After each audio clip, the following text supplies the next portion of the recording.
Cruising into Whiting Ranch. Second ride on my Trance X Advanced Pro 2 or something like that. I'm gonna break it down a little bit. Some of my opinions and stuff. Whiting is a pretty XC cross-country type of trail. Get used to the bike before taking it on something a little crazier. No e-bikes. So I've made some modifications from spec.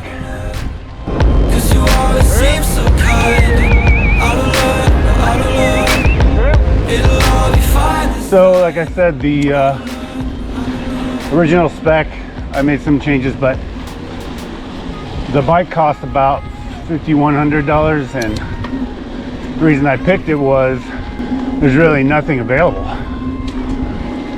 And my brother, who has bike shops in Oregon, and he had this in stock and he held it for me.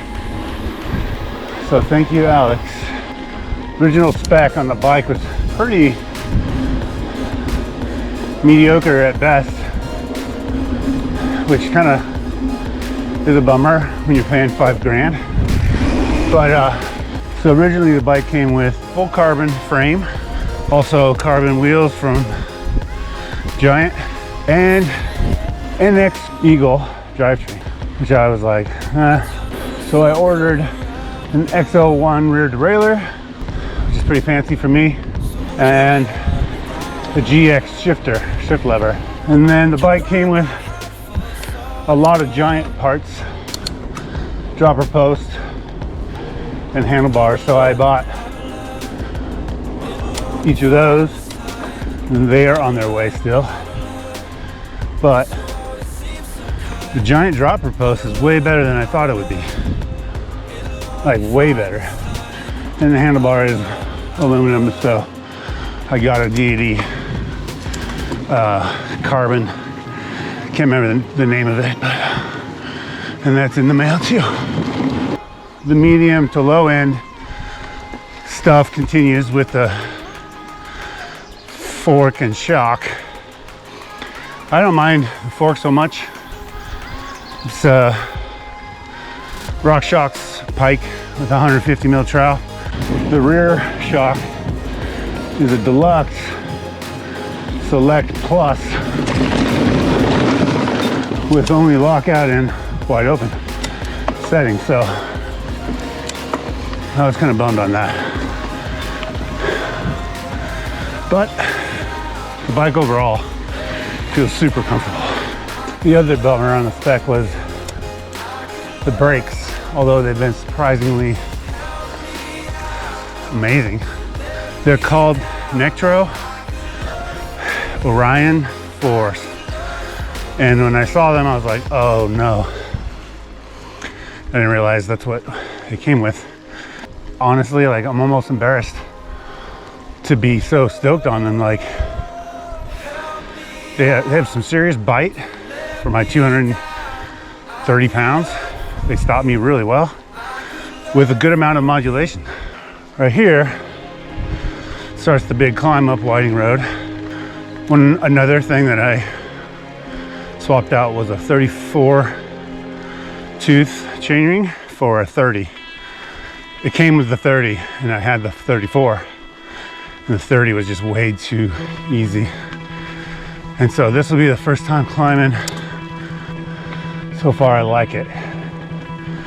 It's almost perfect for me, but I'm sure there'll be times when I wish I had a great granny like Mathis in Elisa Woods.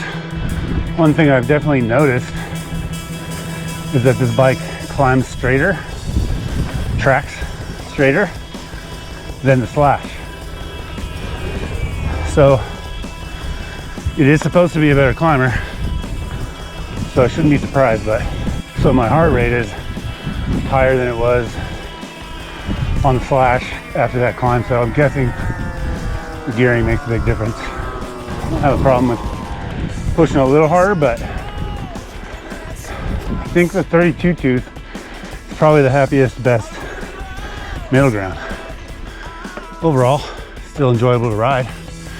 The climb so far, I know you probably love listening to me talk while I climb. Sorry. But now it's time to descend. We're gonna go down Cactus and then lower Sage. Always take out some air.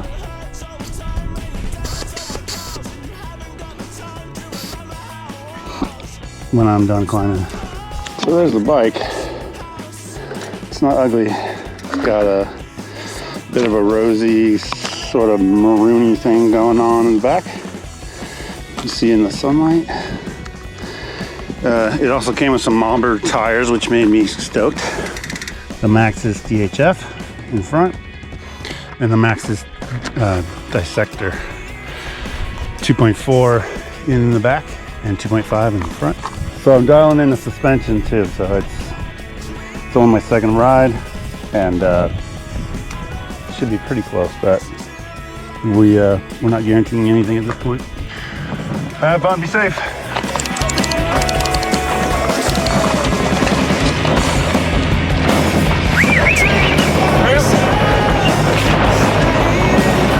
I left the rebound a little quicker than usual because the bike likes to pop off the lift. I noticed in my one ride, and I thought, well, maybe I'll try it, give it a shot. For the 34 tooth is going to come in handy because I have lost plenty of time to gearing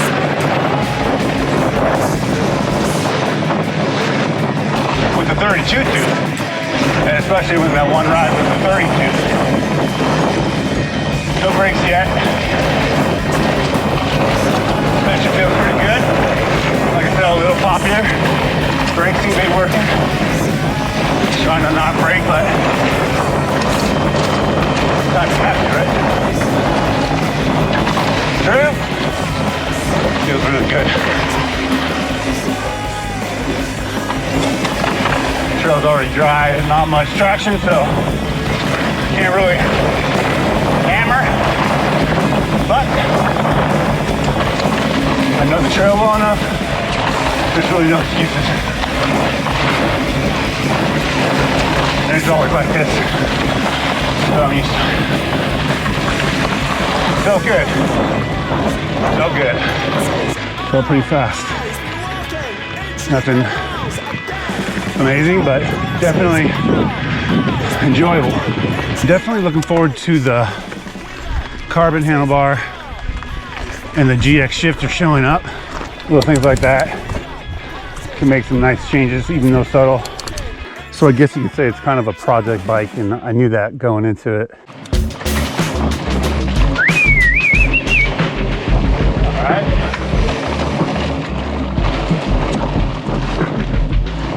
Trying to hammer, but at least I can pedal now. Last time I rode this, I think it was last Sunday or Saturday, I didn't have enough gears to keep pedaling there. That's kind of why I put the 34 tooth on. Right. Open her up.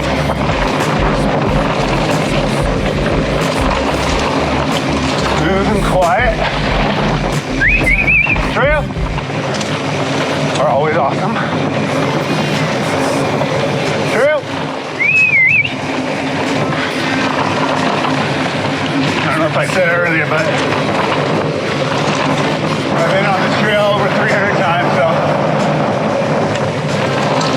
trail knowledge definitely helps you go faster. Keep it going.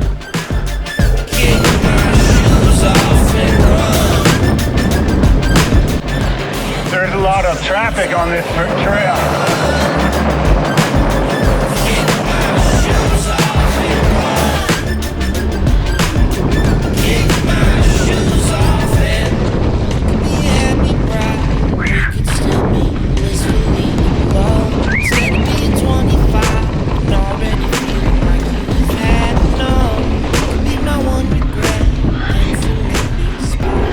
Feels like it's, I don't know, like on rails, like they say, So cliche, but it just feels like it.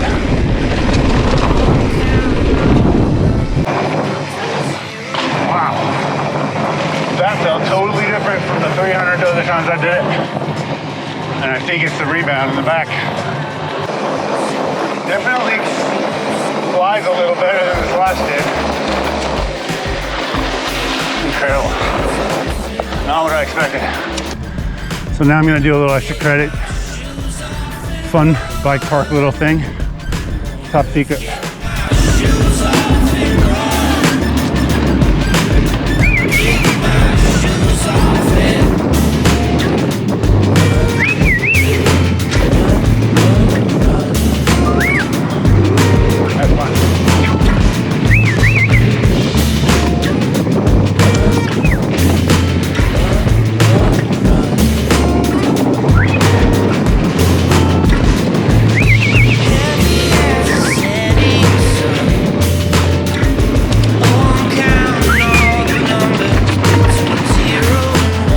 I gotta be honest, the brakes are super cheap and they work really well. Kind of blowing my mind.